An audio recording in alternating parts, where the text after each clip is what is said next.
ప్రార్థన చేసుకుందాం. మాట్లాడొద్దు, కళ్ళు మూసుకోండి.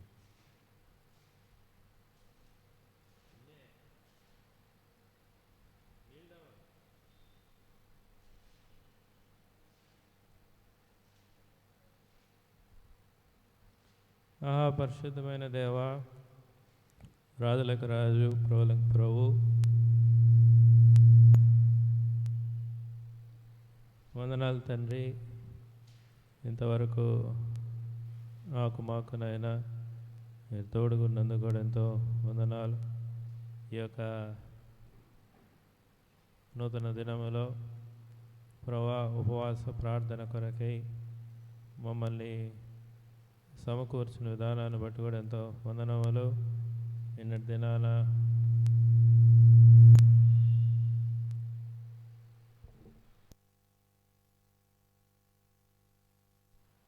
దినాన మొన్న కూడా తండ్రి 2 days VBSలో మీరు కనికరించినందుకు కూడా ఎంతో వందనాలు, స్తుతులు చెల్లించుకుంటున్నాం ప్రభువా. మరి ఈ సమయంలో ప్రార్థన కొరకే మమ్మల్ని సిద్ధపరచండి. లేఖన భాగముల ద్వారా మీరే మాట్లాడి మమ్మల్ని ప్రభువా ఏ విధంగా ఇందు నిమిత్తమై ప్రార్థించాలో ఆ విషయాలు ప్రభువా మాకు మీ యొక్క ఆత్మచేతనైనా మీరు బోధించండి. మరి ముఖ్యంగా మీ యొక్క పరిశుద్ధ రక్త ప్రోక్షణం కిందకి మరొకసారి మమ్మల్ని తీసుకొని రండి.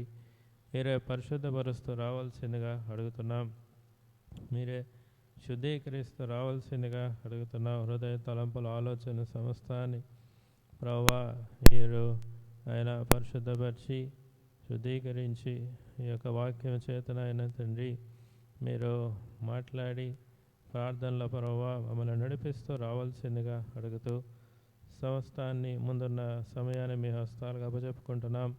ఈ ఆవరణమంతా ప్రభువా మీ ఆధీనములో మీరు పెట్టుకోండి. ఆయన ఎటువంటి గలిబిలి ఎటువంటి తొందరపాటు లేకుండా ప్రభువా సహాయం చేయండి. వారినైనా మరి మార్గంలో ఉన్నవారిని ఆయన క్షేమంగా నడిపించండి. నడిపించిన బిడ్డలను బట్టి వందనాలు. ఇంకా ప్రభువా ఉన్నవారిని ప్రభువా మరి ప్రార్థనకు నాయన తండ్రి మీరే తీసుకొని రావాల్సిందిగా అడుగుతున్నాం. పిల్లలందరూ కూడా నెమ్మదిగా కూర్చున్నట్టుకు కూడా సహాయం చేయండి, కనికరించండి. ఇంతవరకు ప్రభువా మాకు తోడుకున్నందుకు వందనాలు చెల్లిస్తూ సమస్తాన్ని మీ హస్తాలకు అప్పచెప్పుకొని ఇక ప్రార్థన ప్రభువైన యేసుక్రీస్తు నామములో అడిగి వేడుకుంటున్నాం తండ్రి, ఆమేన్.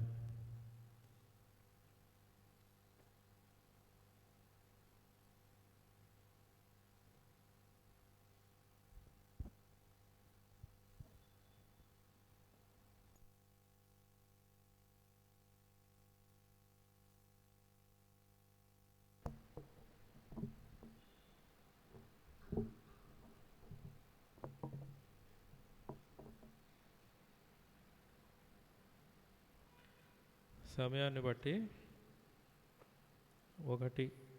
ఒక పాట పాడుకుందాం. పాట సంఖ్య 555. బుక్స్ ఉంటాయి తీసుకోండి.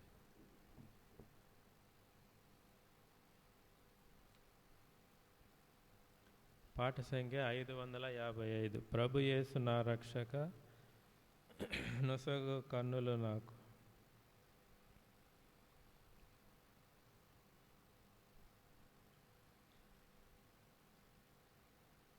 ప్రభు యేసు నా రక్షక, నొసగు కన్నులు నాకు, నిరతమునే నిన్ను చూడా. ప్రభు యేసు నా రక్షక, నొసగు కన్నులు నాకు, నిరతమునే నిన్ను చూడా. అల్ఫయు నీవే, ఒమేగయు నీవే. అల్ఫయు నీవే, ఒమేగయు నీవే. ప్రభు యేసు నా రక్షక, నొసగు కన్నులు నాకు, నిరతమునే చూడా. ప్రభు యేసు నా రక్షక, నొసగు కన్నులు నాకు, నిరతమునే నిన్ను చూడ. ప్రియుడైన యోహాను పద్మాసులో ప్రియమైన యేసుని స్వరూపము. ప్రియుడైన యోహాను ప్రియమైన యేసుని స్వరూపము. ప్రియమారజోచి అహుధన్యుడయ్యే ప్రియ ప్రభు నిన్నుడనిమ్ము. ప్రియమారజోచి బహుధన్యుడయ్యే ప్రియ ప్రభు నిన్నుడనిమ్ము. ప్రభు యేసు నా రక్షక ఒసగు కన్నులు నాకు నిరతమునే నిన్ను చూడ. ప్రభు యేసు నా రక్షక నొసగు కన్నులు నాకు నిరతమునే నిన్ను చూడ. లెక్కలేని మార్లు పడిపోతిని, ఎక్కులేని వాడనేనైతిని. లేని మార్లు పడిపోతిని, ఎక్కులేని వాడనేనైతిని. చక్కా చేసి నా నేత్రాలు తెరచి గ్రక్కున నిన్ను చూడనిమ్ము. చక్కా చేసి నా నేత్రాలు తెరచి గ్రక్కున నిన్ను చూడనిమ్ము. ప్రభు యేసు నా రక్షక నిరతమునే నిన్ను చూడ. ప్రభు యేసు నా రక్షక కన్నులు నాకు నిరతమునే నిన్ను చూడ. బాటిల్ ఎడిపోతిని యామురే పీతిని, ఎరిగి ఎరిగినే చెడిపోతిని.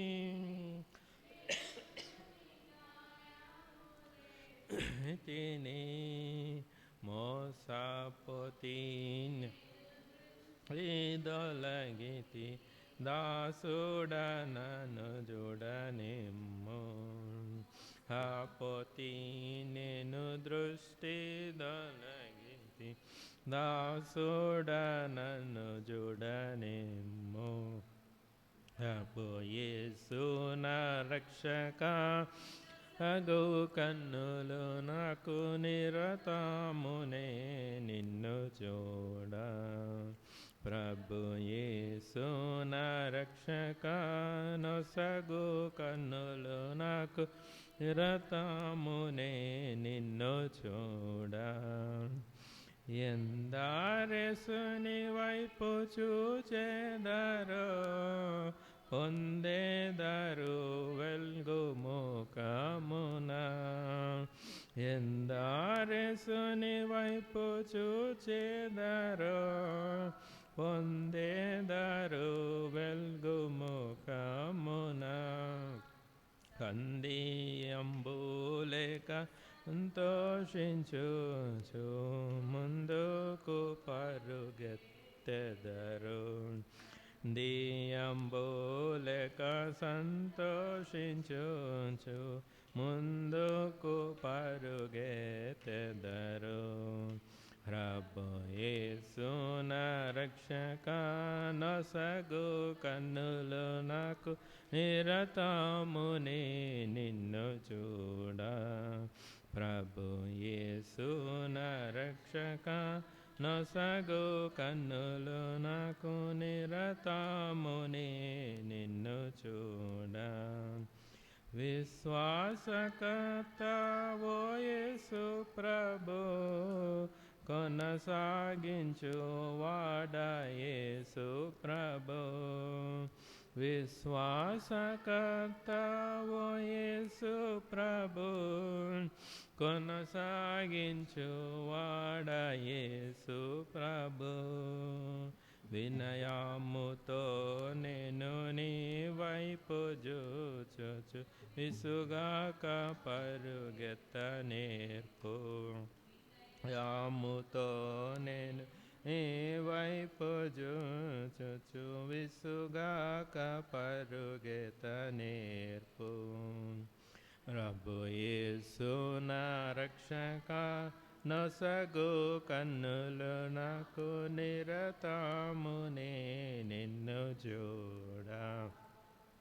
ప్రభు యేసు నా రక్షక, నొసగు కన్నులు నాకు నిరతమునే నిన్ను చూడ. కంటికి కనబడని వెన్నీయో, చెవికి వినబడని వెన్నీయో. కంటికి కనబడని వెన్నీయో, చెవికి వినబడని వెన్నీయో. హృదయగోచరము కాని వెన్నీయో, సిద్ధపరచితివ నాకై. హృదయగోచరము కాని వెన్నీయో, సిద్ధపరచితివ నాకై. ప్రభు యేసు నా రక్షక, నొసగు కన్నులు నాకు నిరతమునే నిన్ను చూడ. ప్రభు యేసు నా రక్షక, నొసగు కన్నులు నాకు నిరతమునే నిన్ను చూడ. లోక భోగాల పైన నేత్రాలు సోకాకుండునట్లు కృప చూపుము. లోక భోగాల పైన నేత్రాలు సోకాకుండునట్లు కృప చూపుము. నీ మహిమ దివ్య స్వరూపమును నిండార నన్ను చూడనిమ్ము. నీ మహిమ దివ్య స్వరూపమును నిండార నన్ను చూడనిమ్ము. ప్రభు యేసు నా రక్షక, నొసగు కన్నులు నాకు నిరతమునే నిన్ను చూడ. ప్రభు యేసు నా రక్షక, నొసగు కన్నులు నాకు నిరతమునే నిన్ను చూడ. అల్ఫయు నీవే, ఒమేగయు నీవే. అల్ఫయు నీవే, ఒమేగయు నీవే. ప్రభు యేసు నా రక్షక, నొసగు కన్నులు నాకు నిరతమునే నిన్ను చూడ. ప్రభు యేసు నా రక్షక, నొసగు కన్నులు నాకు నిరతమునే నిన్ను చూడ.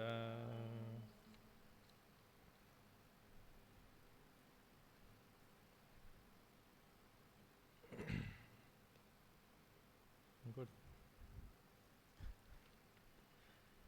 చిన్న పాట పాడదాం.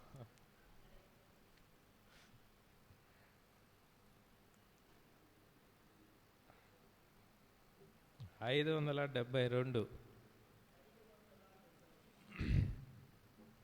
పాత దాంట్లో 561.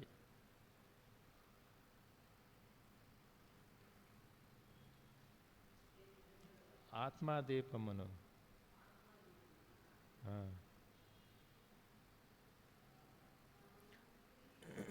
మును ఆత్మదీపమును వెలుగించు యేసు ప్రభో ఆత్మాదీపమును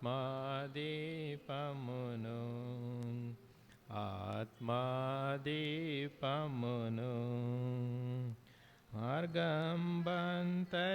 చీకటిమయము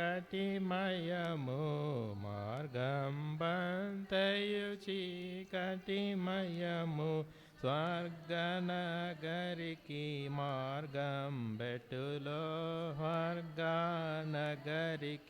మార్గం బెట్టులో సదయా నీవే నన్ను పట్టుకొని సదయా నీవే నన్ను పట్టుకొని సరిగా నడుపుము ప్రేమ పదమున సరిగా నడుపుము ప్రేమ పదమున ఆత్మాదీపమును ఆత్మాదీపమును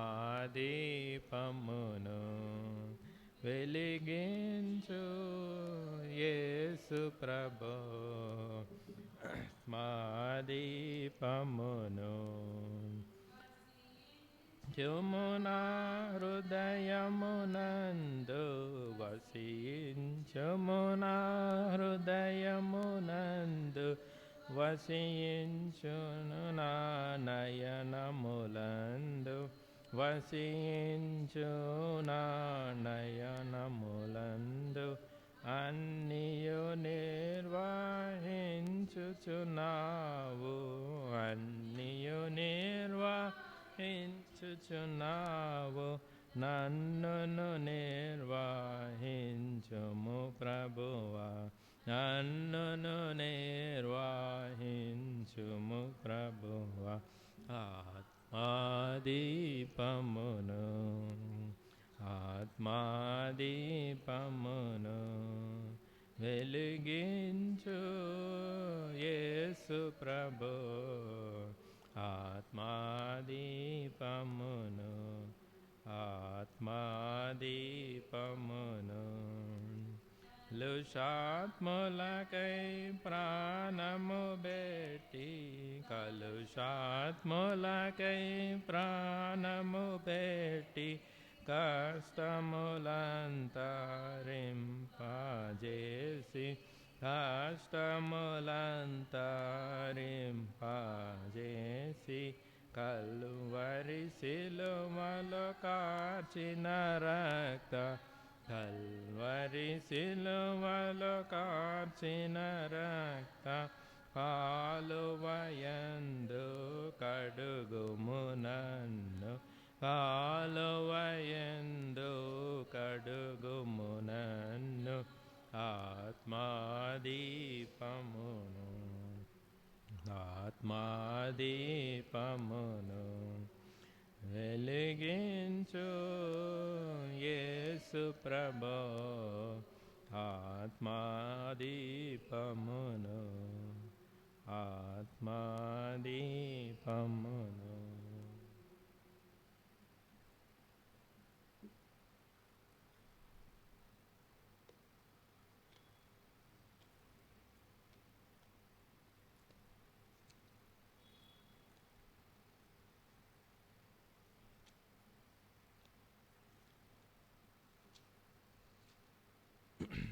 కీర్తనలు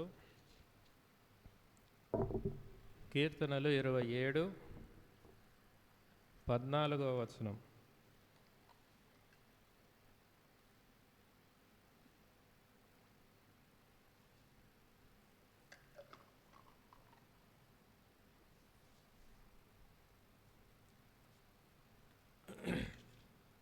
కలిసి చదువుకుందాం. కీర్తనలు 27 14వ వచనాన్ని కలిసి చదువుకుందాం. యెహోవా కొరకు కనిపెట్టుకొని ఇండుము, ధైర్యము తెచ్చుకొని నీ హృదయమును నిబ్బరముగా నుంచుకొనుము. యెహోవా కొరకు కనిపెట్టుకొని ఇండుము. ప్రార్థన, చిన్న ప్రార్థన సహాయం కొరకు. పరిశుద్ధమైన దేవ, రాజులకు రాజు, ప్రభులకు ప్రభు, వందనాలు తండ్రి. ఇంతవరకు కూడా పాటల ద్వారా పాటల్లో సహాయం చేసినందుకు వందనాలు. చదవబడిన లేఖన భాగాన్ని దీవించండి, మాతో మాట్లాడండి. ప్రార్థన కొరకై సిద్ధపరుస్తూ రావాల్సిందిగా అడుగుతూ సిలువచాటు మరుగుపరిచి పరిశుద్ధాత్మ సహాయం చేతనైనా ప్రతి మాటను మాకు అనుగ్రహిస్తూ రావాల్సిందిగా అడుగుతూ ఈ యొక్క సమయాన్ని మమ్మల్ని అందరినీ కూడా మీ హస్తాలకు అప్పచెప్పుకొని ప్రార్థన ప్రభువైన యేసుక్రీస్తు నామములో అడిగి వేడుకుంటున్నాం తండ్రి, ఆమెన్.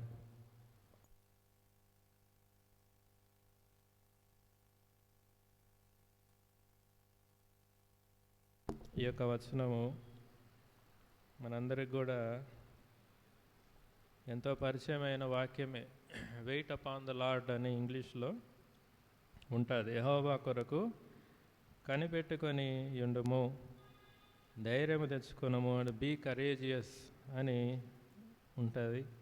నీ హృదయమును నిబ్బరముగా నుంచుకొనుము, యెహోవా కొరకు కనిపెట్టుకొని ఉండుము అనే మాట దావీదు రచించిన కీర్తన 27 దీంట్లో ఇక్కడ రాయబడుతూ వచ్చింది. ఇదే అర్థం ఇచ్చే మాటలు ఇంకా అనేకమైనవి బైబిల్ గ్రంథంలో మనకి కనబడుతూ ఉంటాయి. అయితే ఇక్కడ ముఖ్య ఉద్దేశం ఏంటి అంటే యెహోవా కొరకు కనిపెట్టుకొని ఉండము అంటే ఇక్కడ మనకి ఏం కావాలి అంటే కనిపెట్టుకొని ఉండుట. మనము నివసిస్తున్న ఈ యొక్క యుగం, ఇది ఏ యుగంలో ఉన్నాం మనం?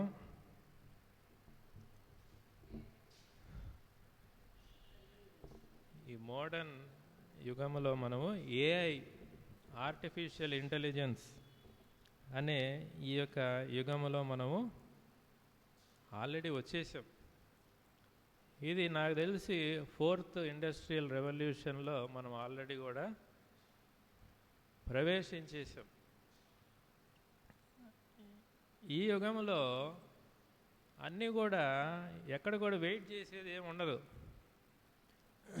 వెయిట్ చేసేది ఎక్కడ కూడా ఉండదు. అన్నీ కూడా మనకి ఇన్స్టెంట్గానే జరిగిపోవాలి.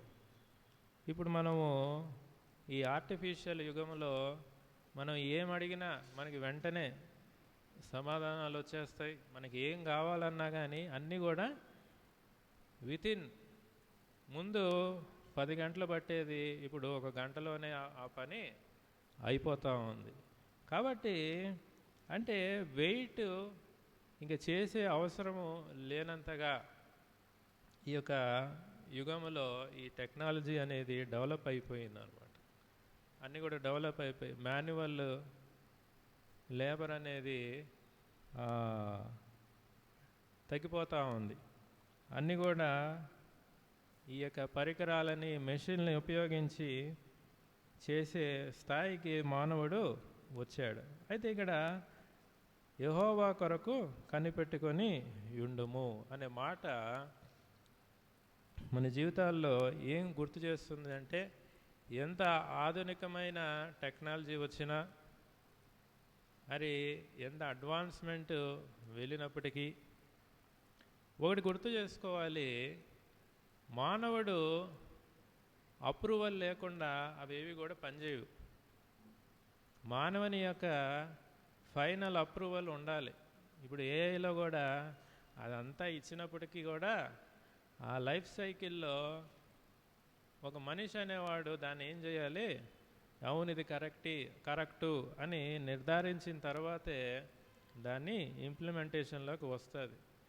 అలానే దేవుడు ఒకటి నిర్ధారిస్తేనే తప్ప మానవుని జీవితంలో అది మరి జరగడానికి అవకాశం లేదు అనే మాట ఇక్కడ మనకి మనం గుర్తు చేసుకోవాలి.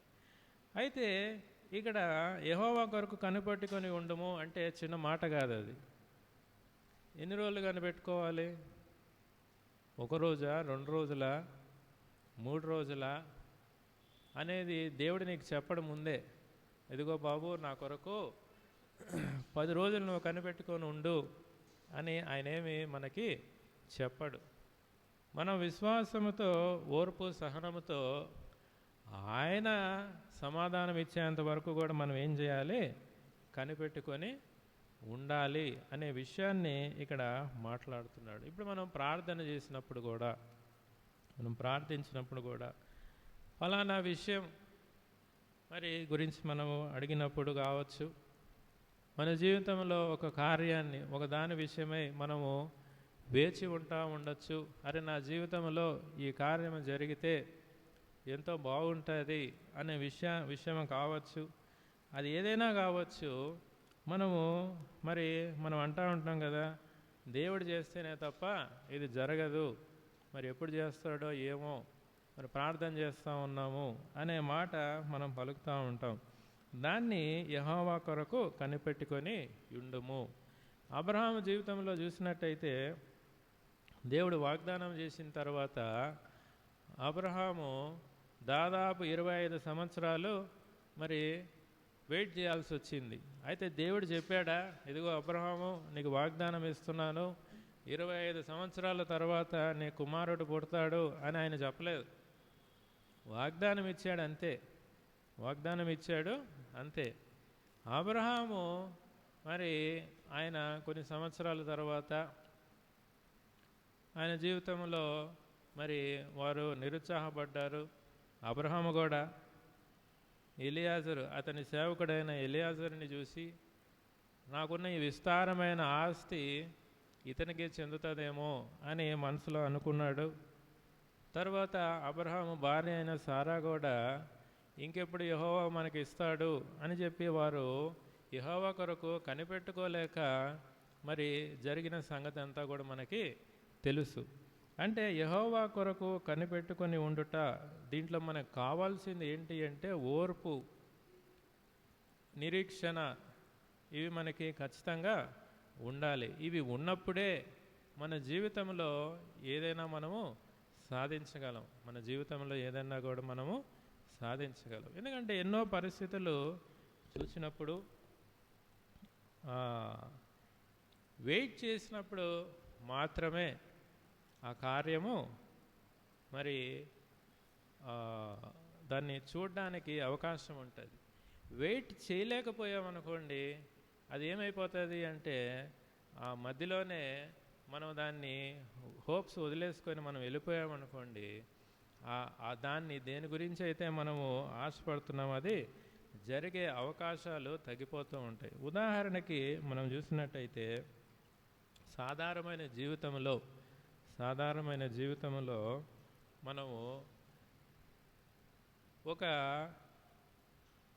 రైలు ప్రయాణాన్నే మీరు చూసుకోండి. రైలు ప్రయాణాన్ని మీరు చూసుకున్నప్పుడు మనం ట్రైన్ ఎక్కిన తర్వాత మన గమ్యస్థానానికి అది బయలుదేరిన తర్వాత మధ్యలో ఎక్కడన్నా అది ఆగిపోవచ్చు. ఏదైనా ఏ కారణమైనా కావచ్చు, సిగ్నల్ లేకపోవచ్చు, ఇంకేదన్నా కావచ్చు, ముందేమన్నా వరదలు వచ్చి ఉండొచ్చు, అక్కడ ట్రాక్ లేకపోయి ఉండొచ్చు, ఏమైనా అయి ఉండొచ్చు. కానీ ఏ కారణమైన చేతైనా ట్రైన్ ఆగిపోవచ్చు. అయితే మనము ఏం చేస్తాము? సాధారణంగా మానవుడి యొక్క ఆలోచన ప్రకారము ఏం చేస్తాం? వెయిట్ చేస్తాడా, దిగి వెళ్ళిపోతాడా? వెయిట్ చేస్తాం. కొన్నిసార్లు అనుకుంటాం కదా, దీనిలో కూర్చునే బదులు నడుచుకొని వెళ్ళిపోదాము అని చెప్పి కొన్నిసార్లు మనం కొన్ని ప్రయత్నాలు చేస్తాం. ట్రైను బయలుదేరిండేది ఖచ్చితంగా గమ్యస్థానానికి వాడు ఖచ్చితంగా చేర్చాలి. మధ్యలో ఏమొచ్చినా కానీ అవన్నీ అవరోధాలన్నీ కూడా వాళ్ళు తొలగించి ఆ ట్రైన్ని వాళ్ళు ఏం చేస్తారు, గమ్యస్థానానికి 1 రోజు లేటో 2 రోజులు లేటో ఖచ్చితంగా ఆ ట్రైన్ ఏమవుతుంది, చేరుతుంది. నేను చిన్నప్పుడు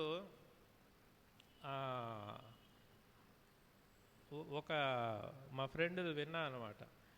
ఆ అబ్బాయి ఎక్కడెక్కాడంటే ఉత్తరప్రదేశ్లోనో ఏదో స్టీల్ ప్లాంట్ ఆ ఊరు ఒకటి ఉంది, అక్కడ ట్రైన్ ఎక్కాడు. సికింద్రాబాద్కి ట్రైన్ ఎక్కాడు.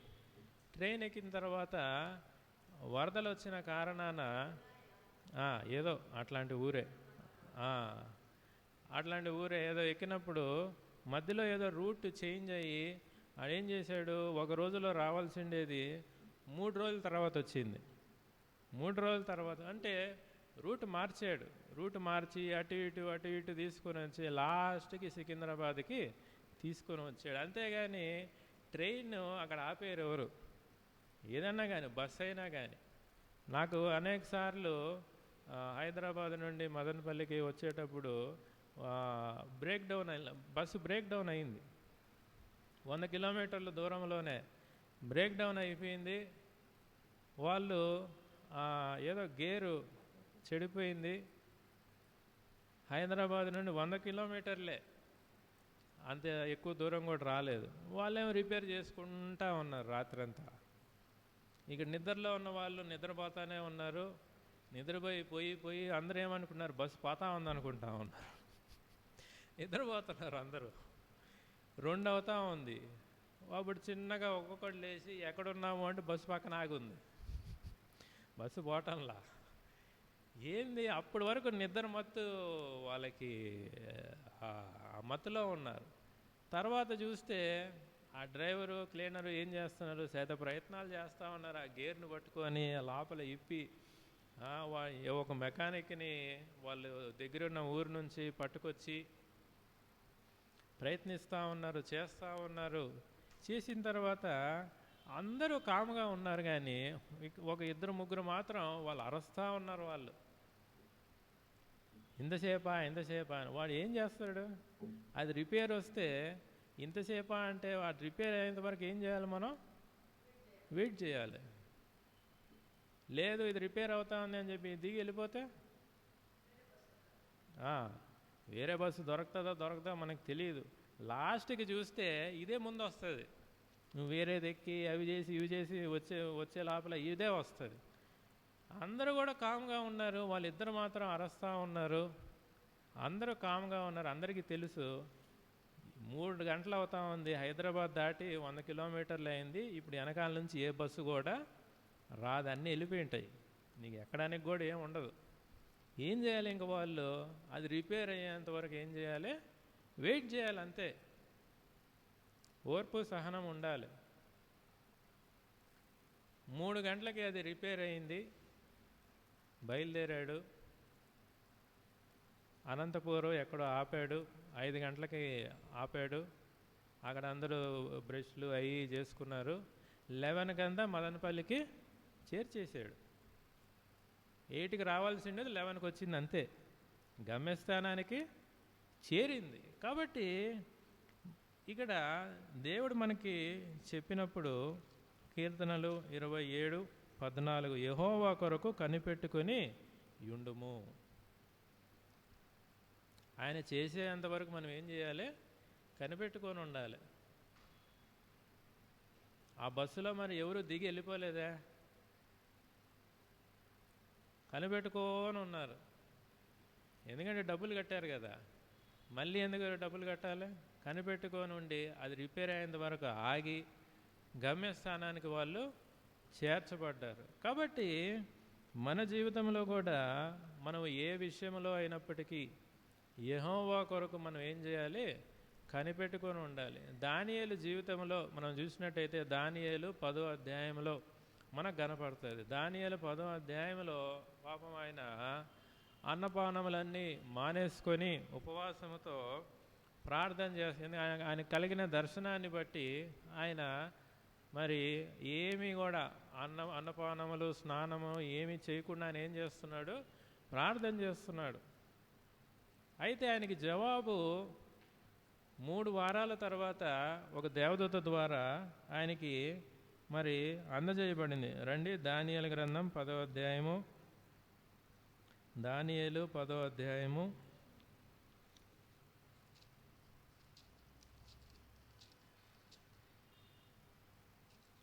దానియేలు 10వ అధ్యాయము 11వ వచనం. దానియేలు 10వ అధ్యాయము 11వ వచనం. దానియేలు నీవు బహుప్రియుడు గనక నేను నీ యొద్దకు పంపబడి తిని, నీవు లేచి నిలవబడి నేను నీతో చెప్పు మాటలు తెలుసుకొనమనెను. అతడు ఈ మాటలు నాతో చెప్పగా నేను వణుకుచూ నిలవబడి తిని. అప్పుడు అతడు, దానియేలు, భయపడకము, నీవు తెలుసుకొనవలనని నీ మనస్సును అప్పగించి దేవుని ఎదుట నిన్ను తగ్గించుకునిన ఆ మొదటి దినము మొదలుకొని నీవు చెప్పిన మాటలు వినబడినవి గనుక నీ మాటను బట్టి నేను వచ్చి తిని. 13వ వచనం. పారసీకుల రాజ్యాధిపతి 21 దినములు నన్ను ఎదిరించెను. ఇంకా పారసీకుల రాజుల సముఖమున నేను నిలుచుచుండగా ప్రధానాధిపతులలో మిఖాయేలను ఒకడు, చాలండి, నాకు సహాయము చేయవచ్చును. దానియేలు మొదటి రోజు ప్రార్థన చేసినప్పుడు అది వెంటనే దేవుని యొద్దకు చేర్చబడింది. దేవుడు వెంటనే ఒక దూతని సమాధానంగా దానియేలుకి మరి ఆ వర్తమానాన్ని అందజేయడానికి దేవుని సముఖము నుండి మొదటి రోజే, వినబడిన రోజే దేవుని యొద్ద నుండి దూత బయలుదేరింది. అయితే ఆ దూత బయలుదేరిన తర్వాత దానియేలు దగ్గరికి వచ్చుటకు, ఆ వర్తమానాన్ని అందజేయుటకు ఎన్ని దినాలు పట్టింది? 21 దినాలు పట్టింది. ఎన్ని దినాలు? 21 దినాలు. దానియేలు ఒకవేళ వారం రోజులు చేసి ఇంకా ఏం రాదులే అని వదిలేసింటే దూత రాదు, ఎవరు రారు.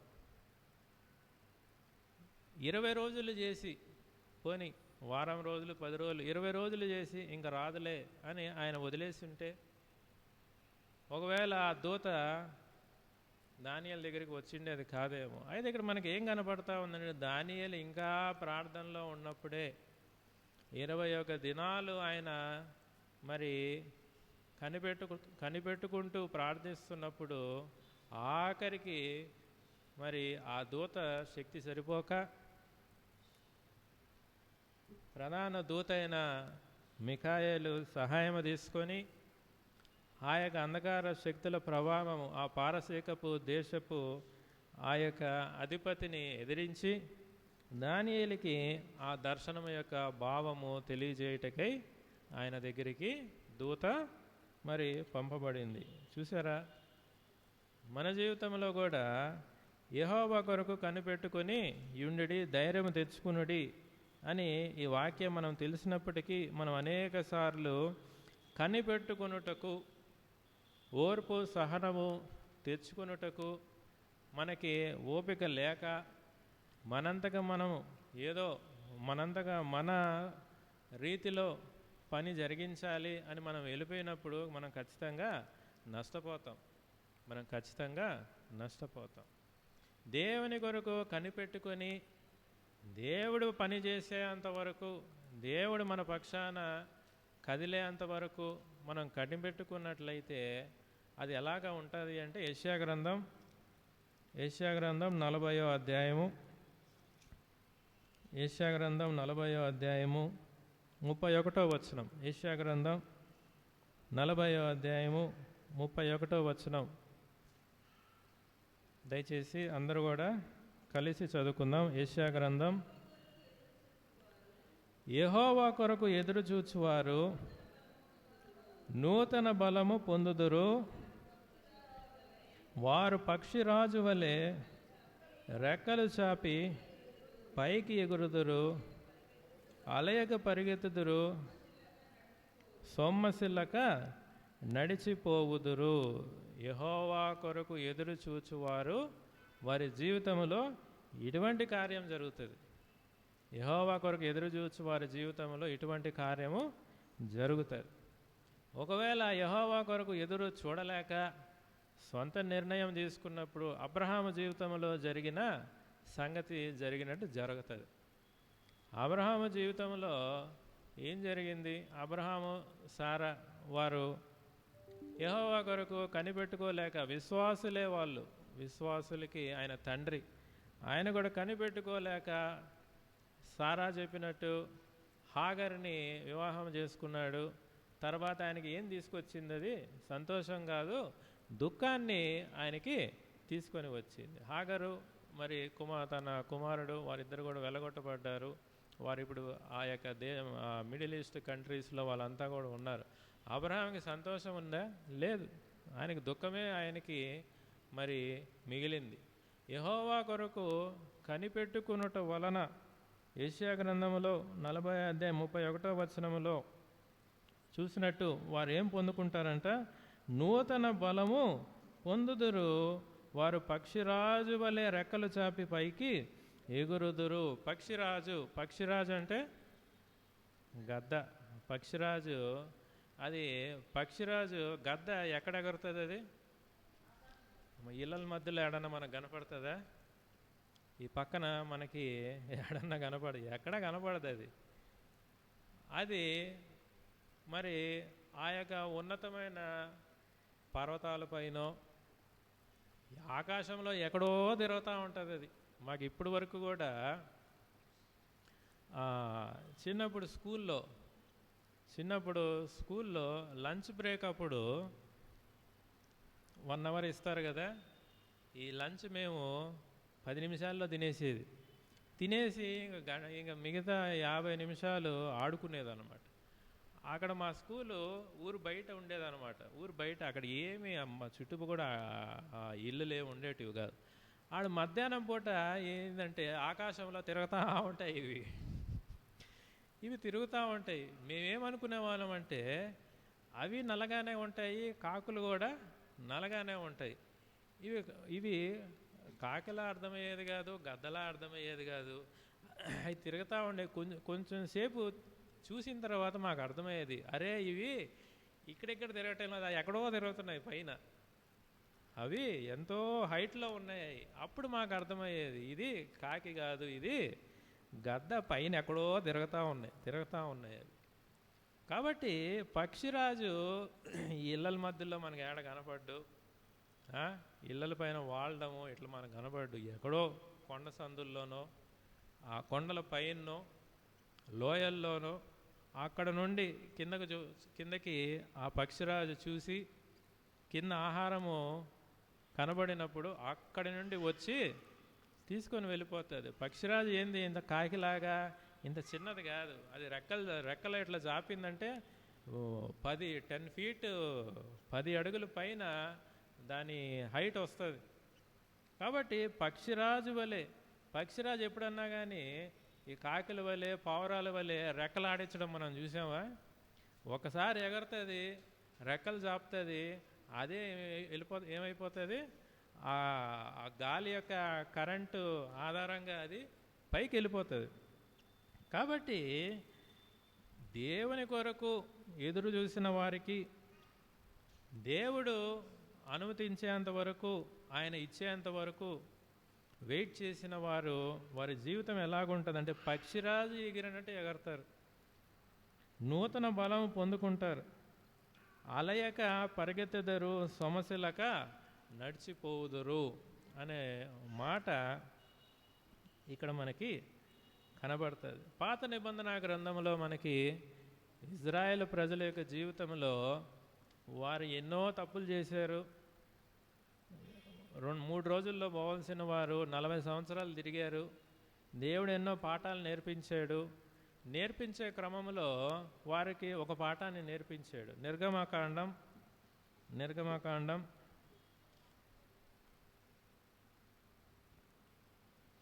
ఆఖరి అధ్యాయం అండి. నిర్గమకాండము 40వ అధ్యాయము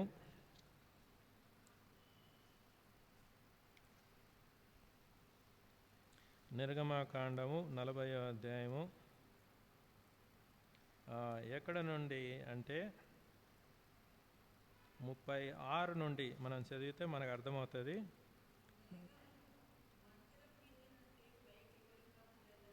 మేఘము మందిరము మీద నుండి పైకి వెళ్ళినప్పుడు ఎల్లను ఇజ్రాయేలీలు ప్రయాణమైపోయిరి. ఇదే వారి ప్రయాణ పద్ధతి. ఆ మేఘము పైకి వెళ్ళని ఎడల అది వెళ్ళు దినము వరకు వారు ప్రయాణము చేయకుండిరి. ఇజ్రాయేలీలందరి కన్నులు ఎదుట పగటి వేళ యెహోవా మేఘము మందిరం మీద ఉండును, రాత్రివేళ అగ్ని దాని మీద ఉండెను. వారి సమస్త ప్రయాణములలో ఇలాగననే జరిగెను. ఈ పాఠాన్ని దేవుడు వారికి నేర్పించాడు. వారి ప్రయాణ పద్ధతి ఏంటి అంట, ఇదే వారి ప్రయాణ పద్ధతి. దేవుడు ఎప్పుడు కదులుతాడో అప్పుడు కదులుతున్నారు, దేవుడు ఎప్పుడు ఆగుతున్నాడో అప్పుడు ఆగుతున్నారు. దేవుడు కదిలేంత వరకు, అంటే ఆ మేఘము పగటిపూట మేఘస్తంభము, రాత్రిపూట అగ్నిస్తంభము, అది కదిలేంత వరకు ఇజ్రాయెల్ ప్రజలు ఏం చేస్తున్నారు, అక్కడనే ఎక్కడ గుడారాలు వేసుకున్నారో అక్కడే వాళ్ళు ఏం చేసేవాళ్ళు, వేచి ఉన్నారు. దేవుడు కదిలినప్పుడే కదులుతున్నాడు. మరి మన జీవితంలో మనం ఏం చేస్తున్నాం? నిజంగా దేవుడు చెప్పినప్పుడు, అంటే దేవుని కొరకు ఆగే ఓపిక సహనము మనలో ఉందా? ఆయన కొరకు కనిపెట్టుకునే అంత ఓర్పు మనలో ఉందా అనే విషయాన్ని ఈ దినాన మరి ఆ విషయాన్ని బట్టి ప్రార్థన చేద్దాం. ప్రభువా, నాకు కూడా మీ కొరకు కనిపెట్టుకొని వేచి ఉండే ఆ యొక్క సహనము, ఓర్పు నాకు దయచేయండి. ఈ దినాన ప్రార్థన అదే. దేవుని కొరకు కనిపెట్టుకొని ఉండుట నాకు నేర్పుము. దేవుని కొరకు కనిపెట్టుకోకుండా ఒకవేళ వెళ్ళినట్టయితే అది మనకి నష్టమే. కాబట్టి అబ్రహాము జీవితంలో ఇంకా ఇతర వారి జీవితాల్లో మనము అవన్నీ కూడా చూస్తున్నాం. కాబట్టి మరి దేవుని కొరకు కనిపెట్టుకున్న వారు పక్షిరాజు వల్లే ఎలాగా ఎగురుతారో, అలయక సమస్యలకు ఎలాగా ముందుకు మరి వారు వెళ్ళగలుగుతారు, ఇవన్నీ కూడా మనం చూసాము. కాబట్టి నిజంగా మన జీవితంలో దేవుని కొరకు మనము కనిపెడుతున్నామా లేదా అనే విషయాన్ని బట్టి ఈ దినాన మనం అందరం కూడా ప్రార్థన చేద్దాం. ఒకవేళ మనకు ఆ జీవితం లేదు అంటే దేవుణ్ణి అడుగుదాం. దేవుణ్ణి అడిగి, ప్రభువా, నేను ఇప్పటికే ఎంతో నష్టపోయాను, మీ కొరకు నేను కనిపెట్టుకోలేకపోయాను, నేను ఆగలేకపోయాను, సొంత ఆలోచనలు మరి పెట్టుకొని మధ్యలోనే నేను మీ కొరకు కనిపెట్టుకోకుండా నేను వెళ్ళిపోయాను. ఒకవేళ వెళ్ళిపోయామేమో పరీక్షించుకొని ఈ సమయంలో కీర్తన 27:14 వచనం ప్రకారము, యెషయా గ్రంథం 40:31 వచనం ప్రకారము మనము మరి ప్రార్థనలో ప్రవేశిద్దాం. మొట్టమొదటిగా వాక్యానుసారంగా మరి ప్రార్థించి దేవుని ఎదుట క్షమాపణ పొంది మరి దేవుని కొరకు కనిపెట్టుట మన జీవితంలో మరి నెరవేర్చబడుటకు ప్రార్థన చేసి తర్వాత మిగతా విషయాలు మనం ప్రార్థన చేద్దాం. రెండో విషయముగా రేపటి దిన పరిచర్య నిమిత్తం ప్రార్థన చేద్దాం. రేపు ఆదివారం పరిచర్య. మరి దేవుని యొక్క చిత్తానుసారముగా నిలబడుతున్న వారు దేవుని ఆత్మచేత నింపబడి ప్రార్థించలాగన బోధించలాగన ప్రార్థన చేద్దాం. మూడో అంశముగా మరి నూతన ఆత్మల కొరకై, సువార్త కొరకై ప్రార్థన చేద్దాం. నాలుగో అంశముగా మరి గత 2 రోజులుగా దేవుడు మరి VBSని మరి జరిగించిన విధానాన్ని బట్టి మరి దేవునికి వందనాలు చెల్లిద్దాం. ఆఖరిగా ప్రత్యేకమైన అవసరతలు, అక్కరలు, అనారోగ్య పరిస్థితులు ఏమన్నా ఉంటే వాటి నిమిత్తము ప్రార్థన చేద్దాం.